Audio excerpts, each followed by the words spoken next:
29 अक्टूबर 2018 को दिल्ली के बवाना में कुछ लोग रोड से सुबह सुबह गुजर रहे थे। ये लोग आपस में बातें करते हुए जा रहे थे, लेकिन तभी उनकी नजर सड़क पर घायल अवस्था में पड़ी एक महिला पर जाती है। उस महिला के पास में उसकी एक स्कूटी भी पड़ी हुई थी, जिसे देखकर लग रहा था कि शायद इस महिला का एक्सीडेंट हुआ है। वो लोग तुरंत उस महिला के पास जाते हैं और देखते हैं कि उस महिला की बॉडी से काफी ज्यादा खून निकल रहा है। ये सब देखकर उन लोगों को लगा कि ये मामला शायद एक्सीडेंट का है। इससे महिला को बचाने के लिए वह लोग तुरंत उस महिला को हॉस्पिटल ले जाते हैं। हॉस्पिटल ले जाने के बाद डॉक्टर उस महिला को चेक करते हैं, लेकिन तब तक उस महिला की सांसें थम चुकी थी। और जब डॉक्टर्स ने उस महिला को अच्छे से चेक किया तो उन्हें दिखा कि उस महिला को गोली लगी थी। इसके बाद डॉक्टर्स ने उन लोगों को बताया कि इस महिला का एक्सीडेंट नहीं हुआ है, बल्कि इसे तो किसी ने गोली मारी है। जैसे ही ये बात उन लोगों को पता चली, साथ ही डॉक्टर्स ने इस घटना की जानकारी पुलिस को भी दे दी। सूचना मिलते ही पुलिस की एक टीम तुरंत हॉस्पिटल पहुंची। हॉस्पिटल पहुंचने के बाद पुलिस ने पूरे मामले की जानकारी जुटाई। इसके बाद पुलिस उन लोगों से पूछताछ करती है जो लोग इस महिला को हॉस्पिटल लेकर आए। पुलिस उनसे पूछती है कि सबसे पहले इस महिला को किसने देखा था और क्या किसी ने गोली चलने की आवाज भी सुनी थी। पुलिस वाले इसी तरह के कई सवाल उन लोगों से पूछते हैं, लेकिन जो लोग उस महिला को हॉस्पिटल लेकर आए थे उन्होंने पुलिस को साफ साफ बता दिया था कि उन्हें लगा कि यह एक्सीडेंट का मामला है। लेकिन अगर उन लोगों को ये पता होता है कि यह मर्डर का मामला है तो वो लोग सबसे पहले पुलिस को ही फोन करते। उन लोगों की बात सुनकर पुलिस वालों को भी लगा कि ये लोग सच बोल रहे हैं, लेकिन फिर भी पुलिस वालों ने उन लोगों के नाम, एड्रेस, फोन नंबर नोट कर लिए थे। कागजी कार्रवाई करने के बाद पुलिस वाले उन लोगों से कहते हैं कि कभी भी जरूरत पड़ी तो आप लोगों को पुलिस स्टेशन बुलाया जाएगा। के बाद वो लोग अपने घर चले जाते हैं। इसके बाद पुलिस भी उस केस की छानबीन करना शुरू कर देती है। छानबीन के दौरान सबसे पहले पुलिस यह पता लगाती है कि ये महिला आखिर कौन है। शायद वो हैंडबैग महिला के कंधे और हाथों के बीच फंसा रह गया था और इस तरह वह बैग महिला के साथ हॉस्पिटल तक पहुंच गया था। इसके बाद पुलिस ने जब उस हैंडबैग को खोलकर चेक किया तो उसके अंदर कुछ डॉक्यूमेंट्स मिले, जिसके अंदर उस महिला का आधार कार्ड और एक कॉलेज का ID कार्ड, साथ ही उस हैंडबैग में महिला का फोन भी था। और जब पुलिस ने आधार कार्ड देखा तो पता चला कि इस महिला का नाम सुनीता है और वह एक गवर्नमेंट टीचर है और वो दिल्ली की ही रहने वाली है।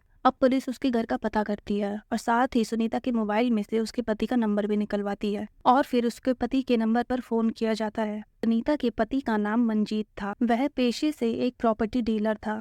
पुलिस वाले सुनीता के पति को बताते हैं कि किसी ने उसकी पत्नी की गोली मारकर हत्या कर दी है। जैसे ही उसके पति को यह बात पता चली, वह दहाड़े मार मार कर रोने लगता है। इसके बाद पुलिस वाले मंजीत को हॉस्पिटल का नाम और लोकेशन बताते हैं। मंजीत तुरंत हॉस्पिटल पहुंच जाता है। पत्नी की हालत को देखकर वह फूट फूट कर रोने लगता है। इसके बाद पुलिस वाले सुनीता की बॉडी को पोस्टमार्टम के लिए भेज देते हैं। पोस्टमार्टम के बाद सुनीता की बॉडी को उसके पति को सौंप दिया जाता है। मंजीत जब सुनीता की बॉडी को लेकर अपने घर पहुंचता है तो वहां उसके 2 बच्चे अपनी मां की लाश को देखकर फूट फूट कर रोने लगते हैं। उसके बाद सुनीता का अंतिम संस्कार कर दिया जाता है। इधर पुलिस इस केस की जांच में जुटी थी। सबसे पहले पुलिस मंजीत से पूछताछ करती है। पुलिस उससे पूछती है कि क्या आपकी किसी से दुश्मनी थी। मंजीत ने पुलिस को बताया कि उसकी पत्नी एक टीचर है और वह खुद एक प्रॉपर्टी डीलर का काम करता है। उसने बताया कि उनकी प्रोफेशनल और पर्सनल लाइफ काफी अलग अलग है। हालांकि उसका बिजनेस ऐसा है जिसमें उसके कई दुश्मन भी हैं, लेकिन ऐसे दुश्मन भी नहीं हैं जो उसके परिवार वालों से रंजिश निकाले। मंजीत ने आगे बताया कि उसकी पत्नी का बिहेवियर काफी अच्छा था और उसकी किसी से दुश्मनी भी नहीं थी और उसका किसी से कोई झगड़ा भी नहीं था।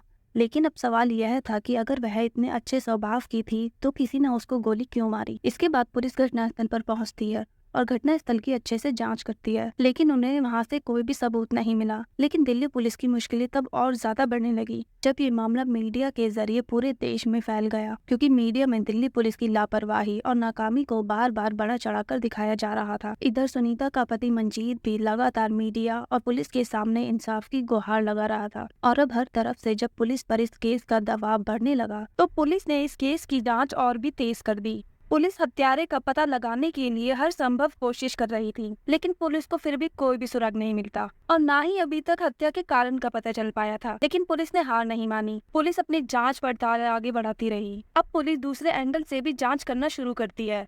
पुलिस को लगता है कि शायद सुनीता की हत्या लूटपाट के इरादे से की गई हो, लेकिन जब पुलिस सुनीता का पर्स देखती है तो उसके अंदर कैश, उसके डॉक्यूमेंट सब वैसा का वैसा ही था। साथ ही उसकी बॉडी पर जो गहने थे वो भी वैसे के वैसे ही थे, जिससे यह साफ हो जाता है कि यह हत्या लूटपाट के इरादे से नहीं की गई थी। अब पुलिस ने सुनीता के घर जाकर छानबीन करने का फैसला किया। पुलिस सोचती है कि शायद सुनीता के घर से ही कुछ सुराग या सबूत मिल जाए। इसी उम्मीद को लेकर पुलिस सुनीता के घर पहुंचती है। अब पुलिस सुनीता के कमरे को अच्छी तरह से चेक करती है, लेकिन पुलिस को वहाँ पर भी कोई भी सुराग नहीं मिलता। पुलिस के हाथ अभी भी खाली थे। सुनीता के कमरे की तलाशी लेने के बाद पुलिस की आखिरी उम्मीद भी टूट जाती है और अब पुलिस को समझ नहीं आ रहा था कि जांच आगे कैसे बढ़ाएं। लेकिन तभी अचानक से सुनीता की छोटी बेटी पुलिस वालों के पास आती है और वो पुलिस वालों से कहती है कि अंकल, अगर आपको मेरी मम्मी के बारे में जानना है तो मैं आपको उनकी लिखी एक डायरी के बारे में बताती हूँ। जितना मैं आपको बताऊंगी या मेरे पापा आपको बताएंगे, उससे कहीं ज्यादा उस डायरी में आपको जानकारी मिल सकती है। अब जैसे ही पुलिस वालों को उस डायरी के बारे में पता चलता है तो पुलिस वालों की एक और उम्मीद जाग जाती है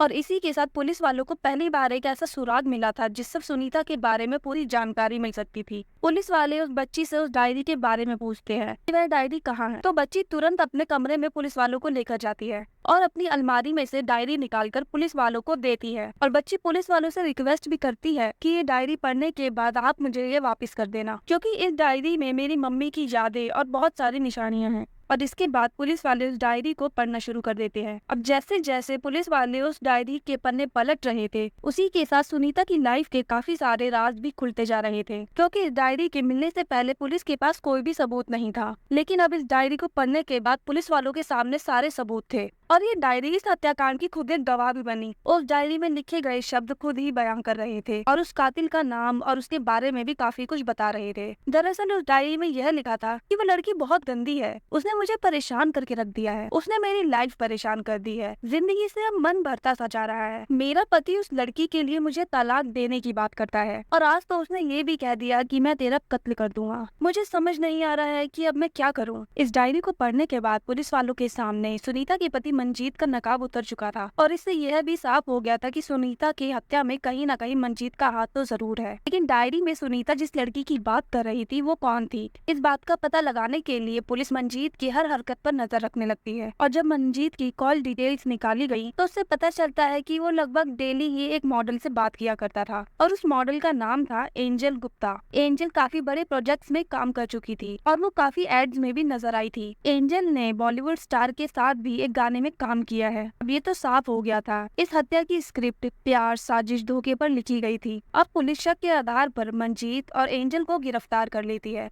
और अब पुलिस इन दोनों से पूछताछ करने लगती है। लेकिन शुरुआत में ये दोनों पुलिस को कोई ठीक ठाक जवाब नहीं देते हैं और बातों को इधर उधर घुमाने लगते हैं और अब पुलिस कड़ाई से पूछताछ करती है और जल्द ही ये दोनों टूट जाते हैं और ये दोनों अपना गुनाह कबूल कर लेते हैं। और उसके बाद इन दोनों ने जो सुनीता की हत्या की कहानी बताई वो काफी हैरान कर देने वाली थी। दरअसल 6 साल पहले यानी साल 2012 में सुनीता, उसका पति मंजीत और उसके बच्चे एक खुशहाल भरा जीवन जी रहे थे और मंजीत का काम भी बहुत अच्छा चल रहा था और सुनीता की जॉब भी काफी अच्छी चल रही थी, क्योंकि सुनीता की गवर्नमेंट जॉब थी इसलिए उन्हें फाइनेंशियली भी कोई प्रॉब्लम नहीं थी। लेकिन साल 2012 में मंजीत एक होटल में जाता है और वो देखता है कि वहाँ कुछ लड़के एक लड़की को परेशान कर रहे हैं। मंजीत उन लोगों को वहाँ से भगाता है और उस लड़की को वहाँ से निकलने में हेल्प करता है। अब इसकी वजह से वो लड़की मंजीत से काफी इम्प्रेस हो जाती है और इसके बाद वो दोनों एक दूसरे का नाम पूछते हैं और अब इनमें बातें शुरू हो जाती है। वो दोनों अपनी प्रोफेशनल लाइफ के बारे में बातें करते हैं। मंजीत उसे बताता है कि वो एक प्रॉपर्टी डीलर है और साथ ही उसका कुछ कंस्ट्रक्शन का काम भी है और एंजल उसे बताती है कि वो एक स्ट्रगलिंग एक्टर है, वह दिल्ली की ही रहने वाली है। और इसी तरह बातें करते करते वो दोनों एक दूसरे से अपना नंबर एक्सचेंज कर लेते हैं और अब इसके बाद उन दोनों में रेगुलर बातें होने लगती हैं। और इसी के बाद एंजल मुंबई चली जाती है और मुंबई जाने के बाद उसे कुछ अच्छे प्रोजेक्ट मिलने लगे थे। यानी मुंबई जाने के बाद मानो जैसे उसकी किस्मत ही बदल गई। उसे कई फिल्मों में आइटम सॉन्ग करने का भी मौका मिला, जिससे उन दोनों को लगने लगा कि वो एक दूसरे के लिए लकी हैं। यानी मानो उन दोनों की रिलेशनशिप में आने के बाद जैसे उन दोनों की किस्मत ही खुल गई हो। और फिर कई सालों तक उन दोनों के बीच ये प्यार का सिलसिला अब ऐसे ही चलता रहा और वो दोनों एक दूसरे के इतने नजदीक आ जाते हैं कि उन दोनों के फिजिकल रिलेशन भी बन जाते हैं। और काफी समय बीत जाने के बाद अब उन दोनों को लगने लगा था कि उन दोनों को अब शादी कर लेनी चाहिए। एंजल को तो शादी करने में कोई प्रॉब्लम नहीं थी क्योंकि उसका मॉडलिंग करियर भी अच्छा चल रहा था। लेकिन दूसरी तरफ एक तो मंजीत की एज हो चुकी थी और दूसरा वह शादीशुदा भी था, इसलिए एंजल का शादी करना मंजीत के लिए आसान नहीं था। लेकिन इसके बाद भी उन दोनों ने एक दूसरे के साथ अपना रिलेशनशिप जारी रखा। लेकिन जब कई दिनों तक मंजीत अपने घर से रातों रात गायब रहने लगा था तो इसके बाद सुनीता को उस पर शक होने लगा और फिर एक दिन सुनीता मंजीत का फोन चेक कर लेती है और वह देखती है कि उसका पति किसी और लड़की के साथ रिलेशन में है और उसे धोखा दे रहा है। अब इसके बाद सुनीता उन दोनों के रिलेशनशिप का विरोध करने लगती है और एंजल और मंजीत को अब लगने लगा था कि सुनीता के रहते ये दोनों कभी शादी नहीं कर पाएंगे। और इसके बाद ही एंजल और मंजीत सुनीता को रास्ते से हटाने का प्लान बनाते हैं और इस प्लान को अंजाम देने के लिए उन्होंने एक थर्ड पर्सन को चुना और यह थर्ड पर्सन कोई और नहीं बल्कि एंजल गुप्ता का मुंह बोला बाप राजीव गुप्ता था। यानी एंजल राजीव को अपना पिता मानती थी और अब एंजल और मंजीत ने राजीव को भी अपने प्लान में शामिल कर लिया था। प्लान के अकॉर्डिंग ये तीनों दिल्ली से मेरठ गए और फिर इन्होंने एक सुपारी किलर से बात की। सुपारी किलर ने सुनीता को रास्ते से हटाने के लिए करीबन 18 लाख रुपए की मांग की और बात करते करते यह डील 10 लाख में फाइनल हुई और फिर इसके बाद उन लोगों ने 2.5 लाख रुपए एडवांस सुपारी किलर को दे दिए और बाकी की पेमेंट काम होने के बाद में देनी थी। और फिर ये सभी मिलकर सुनीता के कत्ल की तारीख और दिन फिक्स कर लेते हैं। और फिर 29 अक्टूबर 2018 को जब सुनीता स्कूल जाने के लिए अपने घर से निकली तो सुपारी किलर पहले से ही वहाँ पर घात लगाए हुए बैठा था और जैसे ही सुनीता वहाँ रास्ते पर आई उसने उसे गोली मारकर हत्या कर दी। और फिर हत्या करने के बाद सुपारी किलर वापस दिल्ली से मेरठ चले गया और सुनीता के कत्ल का किसी को पता भी नहीं चला। ये सारी प्लानिंग और इतनी खतरनाक साजिश को सुनने के बाद पुलिस वाले भी काफी हैरान रह गए। लेकिन एंजल और मंजीत के प्यार की जिद ने सुनीता की जिंदगी के साथ दोनों की जिंदगी को भी बर्बाद कर दिया। कहाँ वो शादी कर एक दूसरे के साथ रहने का सपना देख रहे थे और अब उन्हें गिरफ्तार होकर पूरी जिंदगी जेल में बितानी पड़ेगी। इसके बाद पुलिस ने उन दोनों के बयानों के आधार पर चार्जशीट बनाई और उन दोनों को कोर्ट में पेश किया, जहां से सुनीता की हत्या में शामिल सभी आरोपियों को जेल भेज दिया गया। और मंजीत ने एक बार भी नहीं सोचा कि उसकी माँ के बिना उसके बच्चों का क्या होगा। खैर, उसके बच्चों को मिला यह दुख तो कोई कम नहीं कर सकता। लेकिन दोस्तों, आप इस कहानी के बारे में क्या राय रखते हैं? नीचे कमेंट बॉक्स में अपनी राय जरूर दें और अगर आपको ये वीडियो पसंद आई हो तो वीडियो को लाइक और चैनल को सब्सक्राइब जरूर करें। धन्यवाद।